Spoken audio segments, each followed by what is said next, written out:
good here too, by the way, everybody, because tomorrow is National Popcorn Day.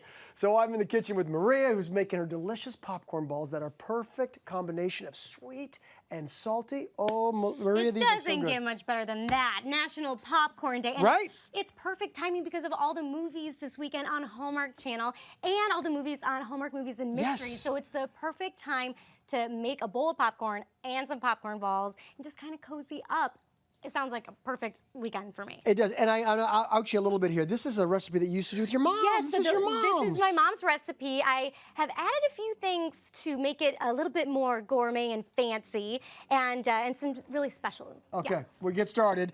In a pot, we melt down our butter. Yep, that's where we start. So And then we're going to add some delicious ingredients like. So first, I like to add some brown sugar. So the brown sugar is really, that's part of my mom's recipe. It's kind of a secret ingredient that I feel like you don't see a lot with popcorn balls because this makes it really caramely and kind of luxurious. It's something that you don't normally get in a traditional popcorn ball. So you want get that little hint of caramel corn yes. in your very own home by adding a little brown sugar in there. I love that. Yep. Okay, so we've got the butter, we've got the brown sugar, and now the pièce de résistance.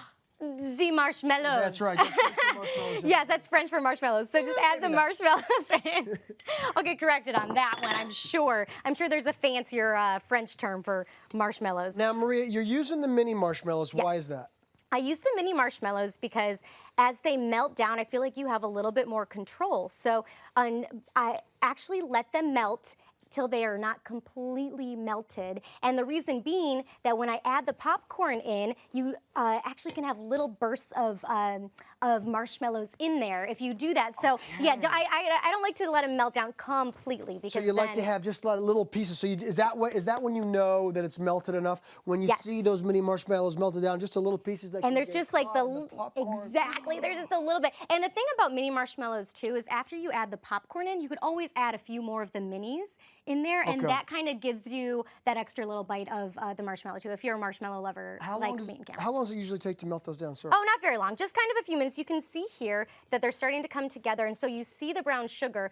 What you really want is to do it like this, because then the brown sugar is going to melt down. You don't want it to be grainy. So that is ridiculous already, people. I mean, it's beautiful. And what I do here, I'm actually going to bring this over to you right over there, Cameron. So it's almost all the way melted down. Almost all the way melted down. Then you take it off the heat. Yes. And we add the rest of our ingredients here, including, of course, popcorn. Yes. So what I do over here, because that's all hot. Everybody. It's very, very hot. So what I'm doing here, now that it's off the heat, I add the vanilla. Yes. The reason you add the vanilla extract off the heat is because a lot of vanilla extracts are alcohol-based, and anytime you're in an open flame, you don't want to have any kind of alcohol, but you can smell that. You smell that instant. Anytime you add vanilla, it adds that sort of gourmet taste that you can't really get from anything else. So you see how beautiful and quickly that happens? And I have my little jewels of marshmallow in there.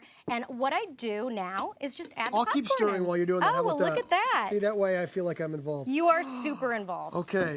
Marshmallows, butter, brown sugar, a little vanilla. It's all good. I'll let you take over. Okay, well, actually, why don't you you're doing a wonderful job. Okay, good. Now, we want to make this really fun. This National Popcorn Day has to be special. So we're adding in some sprinkles. Some sprinkles. And it's great to have a Cameron around or someone equally as talented because they can stir the popcorn while you add the sprinkles in. Like you can see here, and this is just, look how much fun this is. And you could do this for a birthday party, you could do this for anything. My mom and I always did this for Christmas and put them with our little cookie boxes, and it's something really fun for kids. My son, my nephews, all of them, and my father-in-law, all gravitate towards the popcorn balls, and add as many sprinkles as you like. So when can you start actually forming the balls themselves? I mean, it's still pretty hot, right? At this point? It is pretty hot. So I'm going to grab this one here. This one's cooled. So basically what you want to do is you want it to be cool to touch. So you know what, Cameron, why don't we move this guy over here? Okay.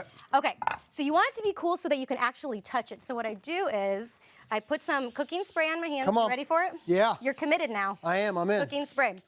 All right, so we do this, and Cameron, I will hand this to you. Look see how easy it is to form this? So you can also use butter all over your hands too, but you see how easy it is to mold when This you do is this. fun. It's super fun. And so this is something that if it's cool enough, you can have your kids do this as well.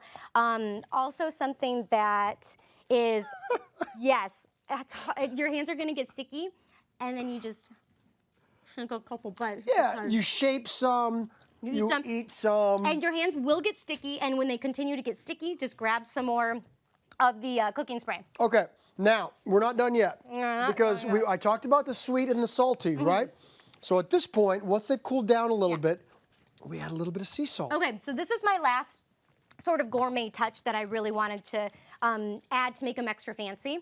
So this little touch of sea salt really brings out, it's sort of almost, you know, caramel corn? Yes. It almost makes it taste like caramel corn that you get at the fairs, but this is a gourmet version. So you have the vanilla, you have this crunch from the salt, and it adds just sort of that depth of flavor. And it's one of those things where it doesn't taste salty necessarily, but it makes everything kind of taste better.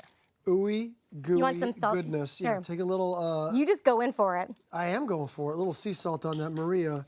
This is gonna make everybody sweet.